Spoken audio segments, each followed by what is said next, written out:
Welcome to the Transformation Leaders Podcast. I'm Tony Lockwood and I'm delighted that you have joined me on today's episode. This podcast combines discussions with transformation leaders who openly talk about their experiences, both positive and developmental, along with recordings of our roundtable discussions that we host as part of the Transformation Leaders Hub, where we share and discuss best practices or indeed world-class basics that you can quickly and easily deploy that will help you to deliver successful change and transformation. So, without further delay, let's get on with the show. This episode is taken from a recent 1% Club Roundtable where we discussed outcome-focused transformation.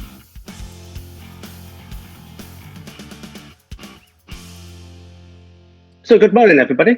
Welcome to this latest 1% Club Roundtable. Today's session came about after a conversation I was having with a potential client last week, and the conversation was we've got a lot to do, and we're pretty clear about where we want to get to. But actually the journey from where we are to where we want to get to, we're absolutely unclear about, and we've not got that much experience of driving large scale transformation. So what would your approach be? And I started to talk about the subject of today's session, or something I sort of started to call outcome focused transformation, and specifically the planning approach to that. And I thought, given the response that I had from this organisation and the client within this organisation, it was probably something to share through the roundtable. So without further ado, let me share my screen, and we can show you a little bit about what I'm talking about. Oh, wait a minute, just 1 second.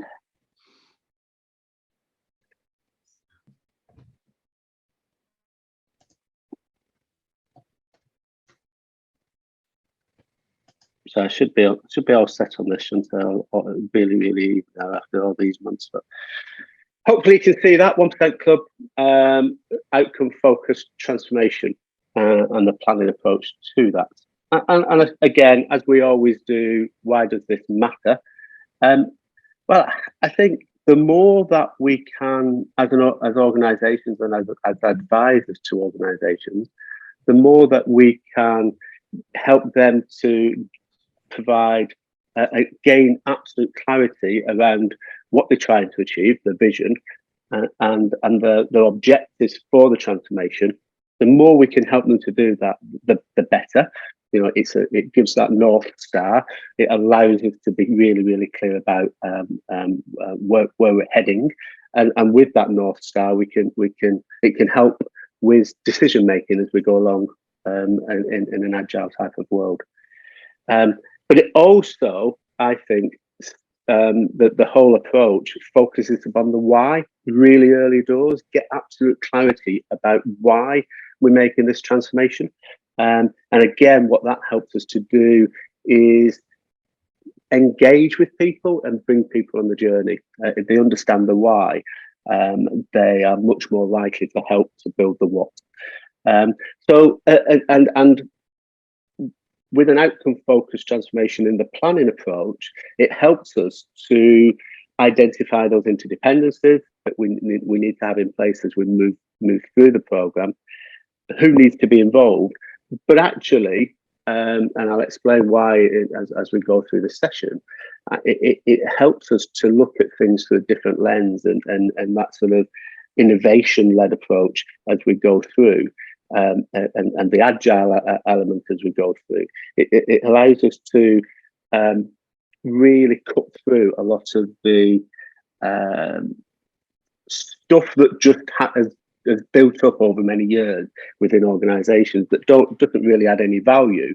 But looking at it through a different lens and looking at it from a different perspective can cut through that and help to establish the journey that we've got to go through at a much more detailed level. So the starting point of an outcome-based or outcome-focused transformation is start with the end in mind, and get absolutely clear about the outcomes that we're looking to achieve. And once we've got those outcomes clearly defined, if we then start to work with the wider team, it allows the wider team to get significant clarity around those outcomes. What does it actually mean to the end customer or the end client? What does it mean to the internal team? What does it mean to the supply base? What does it mean to the whole organisation? And the more clarity we can get and the more time that we can spend in really defining that at quite a detailed level, in my experience, the easier it becomes to take people on that journey. Because by doing that, we can start to identify some of the issues that we both face. We can identify some of the stakeholders that we need to get involved, and we can start to think about and consider some of the challenges that those stakeholders might bring into the discussions. And always, in my experience, if we can focus upon the external, your client or the customer, and put yourselves in their shoes when we're looking at what the outcomes should be. If it's an internal focused transformation, again, still make sure that that you put yourself in the customer's shoes, because all too often, if you become too internally focused, you can lose sight of what the business is there to do, what the organisation is there to do from a client or customer's perspective, and actually the business ultimately starts to fail or doesn't achieve anywhere near its objectives. And the conflicts that will be created internally as you go through that program, where people are those people that are very client focused will start to fight against some of the change and transformation that's needed if it's just a purely internally focused program that we're running. So the second element is, once we've got that clarity about the outcome, let's get absolute clarity around the why, because the why is always more important than the what. And the why is the thing that will drive people to take action. It will help you to engage all the key stakeholders, all the team members, to drive towards this why. And if there isn't that real passionate understanding of the why, the likelihood is people will start to not necessarily fight against it, but just not be supportive of it. If they can't buy into that why, they probably won't be supportive of it. I go back to a program I got involved in many years ago with one of the big national infrastructure businesses, and we were struggling to get people engaged. And after about 6 months or so, and I sat down with a small team of mid managers and some senior managers, and just asked the question, like, why are people not moving forward? Why are people not engaging with what we're trying to do? And their response was that, we've just had the last 6, 7, 8 years of constant change, and we know, and history tells us, if we keep our head down for 6 months or so, you'll go away and another initiative will kick off again. And once we were clear about that and could really then focus upon the why and the reasons why the organisation needed to change, we were able to turn that around. So, as I said at the end of this slide, really, the why provides the passion that will drive the action to deliver the what. And people are driven by passion. We've got to get people at the emotional level to help us to move things forward. The third aspect is, once you've got that real clarity on what the outcomes are, and you've got a real understanding of the why, in terms of the planning process, work backwards. All too often, when we sit down and look at the plan, we say, we're here, we've got to get to there, and we work from left to right. We start to look at what do we need to do today, tomorrow, the next day. Actually, in terms of a planning process, I like to work at the end and work backwards, but start with the end in mind and work backwards, and really start to look at, to achieve that final outcome, what's the thing that we need to have in place immediately before we achieve that? And then keep just working backwards and working backwards. And if you, by doing that and getting clarity on each of the key steps, it starts to identify the dependencies, it starts to identify the risk, it starts to identify the people that you need to get involved at different stages. And actually, this sort of view of getting clarity on each of the critical sort of milestones, when you're looking at it from the other perspective, you can start to think about things with an innovation lens and start to, and question why organisations are doing what they're doing, or why have they done what they've done in the past. So start with the end in mind and work backwards and start to identify those key preceding steps that you need to have in place before you can make that ultimate leap. The fourth one, not surprisingly, is rinse and repeat until you get all of the key aspects in place to where you are now.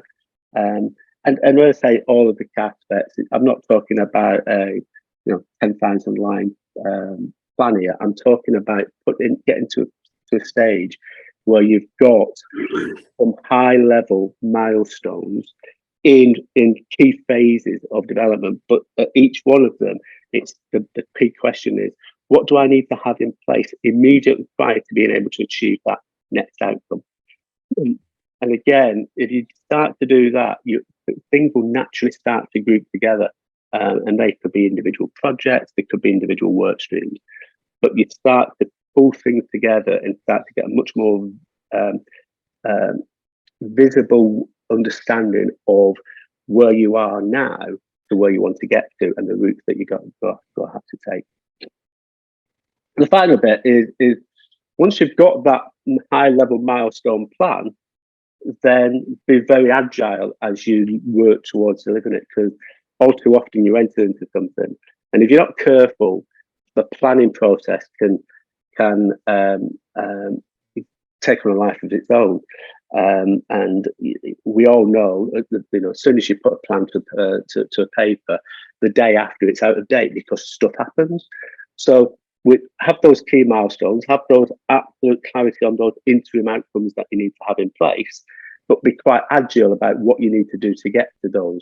And as you move forward, it helps you to take into account everything that's going on, all the stuff that we don't know about today, the stuff that's happening from an external perspective.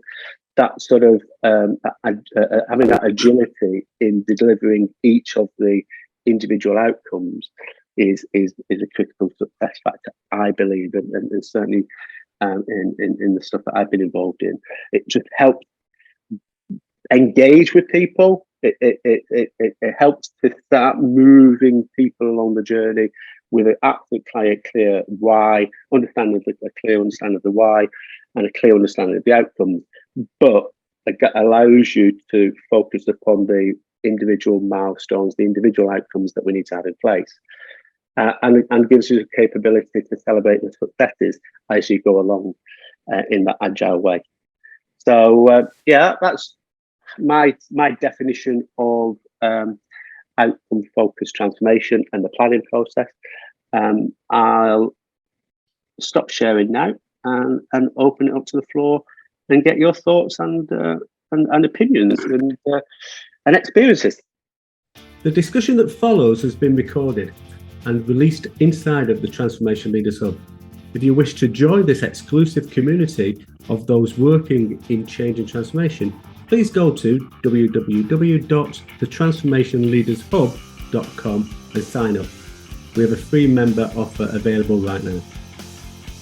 I trust that you have found this episode insightful, and my wish is that you have found at least one nugget that you can take away, consider and deploy into your life, both business and personal.